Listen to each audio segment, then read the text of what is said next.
Hi guys, welcome to Shot for Shot. My name is Kurt. My name is Butter. And welcome to a review of Rick and Morty Season 3, Episode 4, The Vindicators 3, The World Enders. Yes, it's quite a mouthful. A tongue twister. But before we start, let's get the elephant out of the room. Obviously, many of you are probably clicking on this right now, expecting to see maybe even the episode. Some glimpses of the episode. I'm sorry, I hate to break to you, that's going to happen. But don't leave. Please don't leave.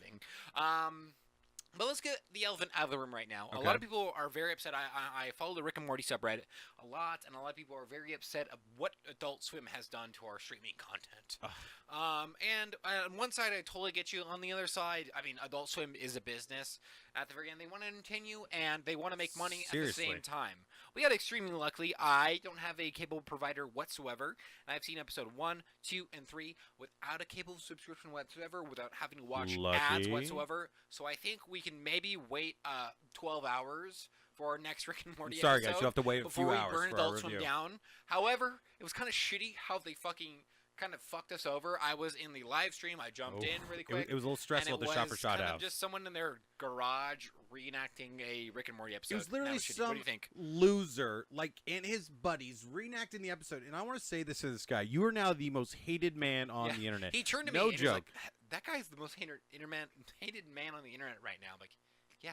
Like, there are people with tiki torches outside his house or the studio waiting to find this guy because it was kind of like I get what they try to do because honestly, Adult Swim is sitting on a gold mine. It's literally they have to make it's money. like the next Bugs Bunny. Like, they could do whatever the fuck they want and they'll make $1 million. Like, and honestly, also, they will. not to mention like how many other shows Adult Swim has that are like really bankable. We're bankable, but like this is like hits it's so not many like audiences. We're all tuning in for fucking NCTCS or right. fucking. I was gonna say Robot Chicken, but maybe like a handful of people like I gotta get a cable subscription. Sorry, I don't like Squidbillies. Robot Chicken. Hate me, please. But let's jump into the episode right now. What do you think? So of the episode? so the episode. What is the episode? Actually? So basically, Rick gets a call from his team, and it's a Morty Adventure.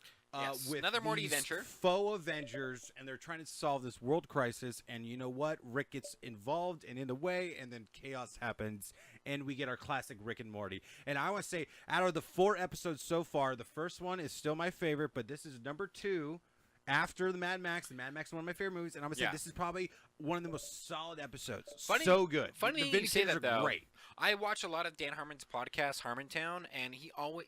Do you? Not always. I didn't want to say always. He's mentioned a little bit before that episode like 3 or 4, the one where Justin Roiland gets extremely drunk. And it's there's like a clip online. Check it out. Episode ever, and I heard a lot of hype about it. Like it kind of sucks. It's not that good. And I've like watched a lot of the Adult Swim like previews, and at the end of like one of the previews, Justin Roiland was like, "Oh, it's just a big turd we kind of squeezed out." And then I watched the episode. Like as much as I hate to like circle jerk and be like extremely happy about everything I see. Happy about circle jerks. This is one of the best episodes I've seen in a very, very long time. So good. All the characters, the world. It made me hopeful for Season 3 because I think a lot of the episodes in Season 3 were very smart, very well written, okay? They weren't laugh out loud funny, but I think this next episode was very smartly written, if that's a word. I don't know. Who cares? We'll write it.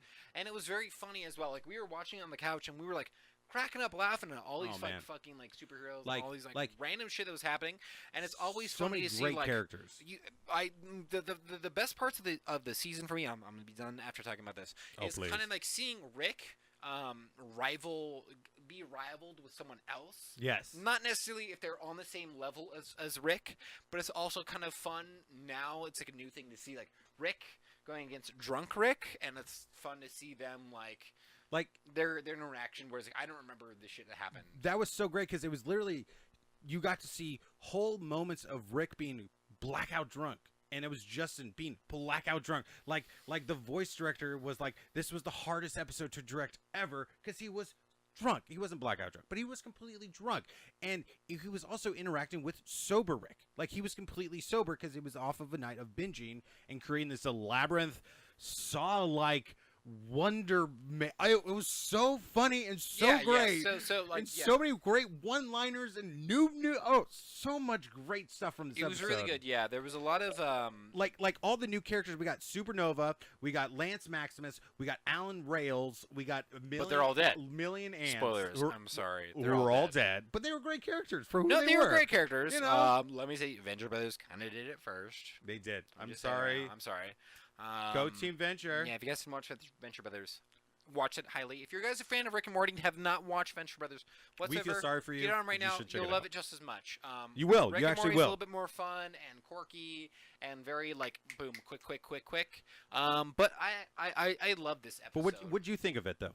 I thought it was really, really great. It's fun to see the progression. I mean, Rick is always Rick. I think they always had the idea of Rick kind of cemented. He's like a hyper genius that is a kind of a sociopath alcoholic that kind of cares about nothing more than himself. Yeah. And you kind of have these hopes in your mind that he kind of truly does care about the people around him, such as Morty, mainly, and then I guess the other family members.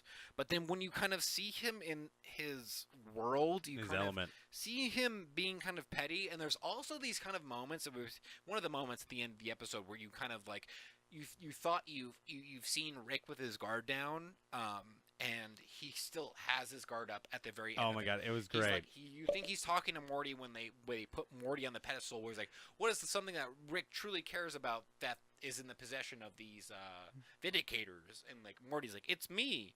And then Morty goes on, and then it's on like, this oh, great Mr. Toad's wild ride, like great little trip, and you think it's gonna be Morty, you're gonna be all sad and sappy, but you find out that it's fucking Noob. And that's right. That's right. Oh, that was such a good ending. Noob. It was all about Noob. Fucking people, this person like that you like saw in the background that they kind of also shit on in the end. It's Mr. Poopy Butthole level. It was great. It was kind of like that. Okay, is he still alive? Yes. He's technically still alive. What, the Vindicators 4? What if he comes back? I also enjoyed Morty's kind of arc in this episode as well. Kind of seeing him. You see him getting smarter. You see him get more aware of Rick's bullshit. Yeah, because like Rick was like, "Oh, there's another bomb going on right now, whatever it was," and then like Morty's like, "I got the bomb." It's like, oh, Vindicators handle your shit. And it's like, I love it because the Vindicators think they know Rick, but deep down, Morty knows Rick better than anybody in the world. Like, honestly, next to maybe his ex-wife or Bird Person or all these other people, Morty knows Rick very well. And he's like, I'm not going to hear this bullshit. No one knows Rick, though. That is the appeal. Yes, Rick that is knows the appeal. Rick, but Morty knows Rick better than the Vindicators. No, Morty thinks he knows a thing about Rick because that's why he put himself on the pedestal. He went down below, and that is the appeal. That was a trick, though. That is the appeal of Rick. Rick is an unknown sociopath that you think that he loves you at one point, and he'll absolutely use you at another point.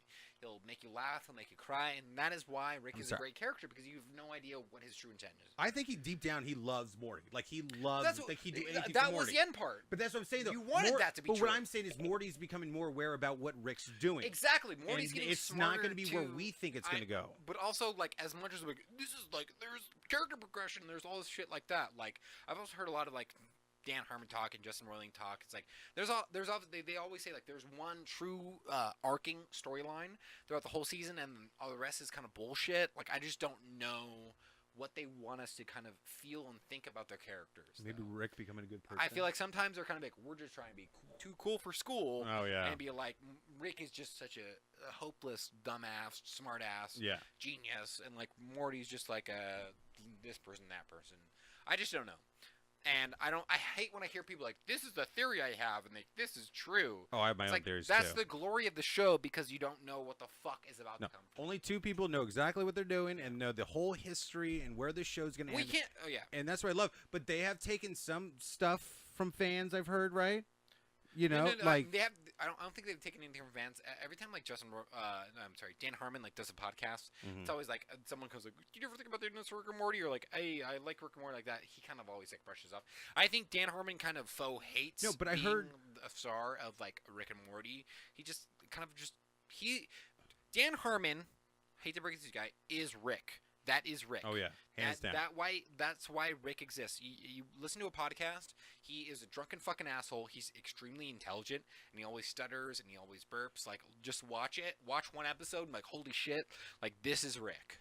No, but I swear, like a few years back, like somebody on Reddit found out the entire like that story arc that they don't want anybody to know. Somebody found it out, and he's like, that is it, but he changed it after he read it because he didn't want fans to try to manipulate the story. He appreciates the fan interaction, but he doesn't want them to have. He was saying something like that on the one of the more recent podcasts. Yeah. I think it was like two or three ago.